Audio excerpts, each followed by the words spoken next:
Hi යාළුවනේ මේ තිබ්බ වැස්සත් එක්ක අපේ ඇල උතුරන්න ගත්තා.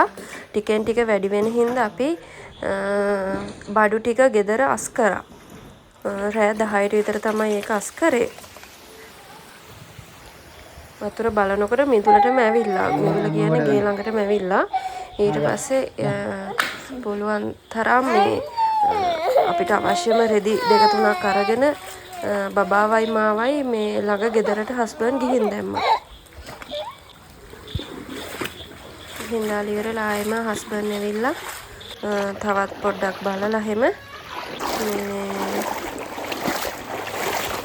එයා දොර වහලා ඉතින් ආවා. වෙන කරන්න දෙයක් නැහැනේ. අපි පුළුවන් තරම් බඩු ටික මේ උඩට දැම්මා. අපිට අවශ්‍යම දේවල් ටික. අමාරු ඒ වෙලාවේ පාන්දර 2:00ට විතර ඇති.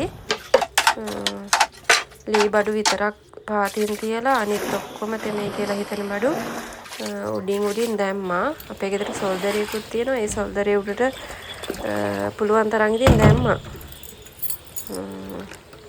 ඇත්තටම අපිට මේ සැරේ වෙලාව ගොඩාක් අඩුවෙන් තිබ්බේ. ඉක්මනට වතුර වැඩි වුණා. ඉතින් අපිට මේ හදිසියට කිසිම මේ ඩොකියුමන්ට්ස් වගේ ඒවා මොනවත් ගන්න බැරි වුණා. ඇඳුම් 2-3ක් විතරයි අරගෙන ආවේ. ඊට පස්සේ මේ ඉතින් උදේ බලද්දී හොඳටම යට වෙලා අපේ ගෙදර භාගයකට විතර වතුර අල්ලලා තිබුණා. ඊට පස්සේ පහුවදා බලද්දී අපි නැවතිලා හිටපු ගෙදරටත් මිදුලටම වතුර ඇවිත් තිබ්බා. ඊට පස්සේ අපි ටක් ගාලා මේ ඉක්මනට මෙහෙ බඩු ටිකත් අස් කරලා එතනින් පිටත් වෙන්න හදද්දී කොහොම හරි දනිස මට්ටමට විතර වතුර පිරලා තිබ්බා. අපි හිමීට ඊට පස්සේ පාර පැත්තට ආවා. ඔව් මම පස්සේ මෙන්න. හරි මම එන පස්සේ මෙන්න. පාන්දර 2:00 විතර ඇති.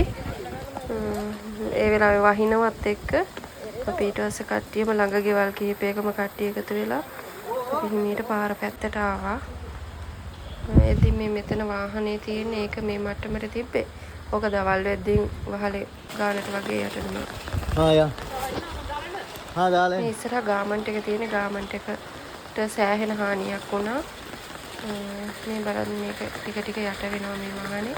ඒ වාහනේ ඉස්සරහම තියෙන පාර තමයි අපේ ගෙදරට එන පාර. එහෙ ගන්න දෙයක් නැහැ දැන්. හොඳටම යට වෙලා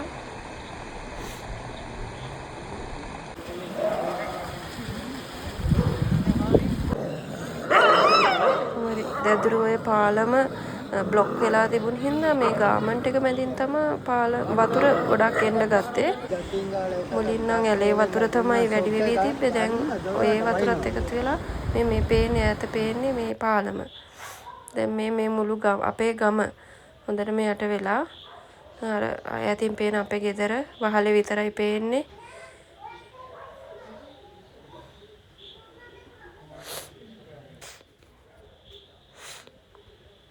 ඇත්තටම මේ අපි 3 දෙනා ඇඳගෙන හිටපු ඇඳුම් 2-3කුයි විතරයි අපිට ඉතුරුනේ. අනිත් ඔක්කොම වතුරට යට වුණා. මේ පේන්නේ අපේ ගෙදර වහලේ විතරයි. වහලේ මට්ටමටම වතුර පිරීලා.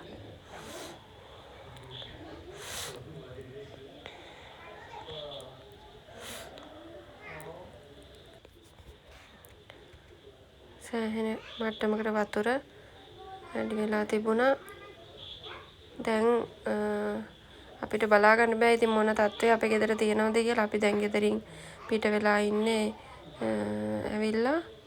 දැන් මේ වෙද්දී අපේ ගෙදර තත්ත්වය කොහොමද කියලාවත් අපි දන්නේ නැහැ. කෝල් කරගන්න සිග්නල්වත් තිබුණේ නැහැ ඒ වෙලාවේ කාටවත්. හැමදේම ඉතින් නැති වුණා.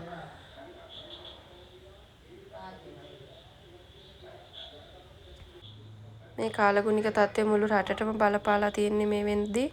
හැමෝම පරිස්සමින් ඉන්න.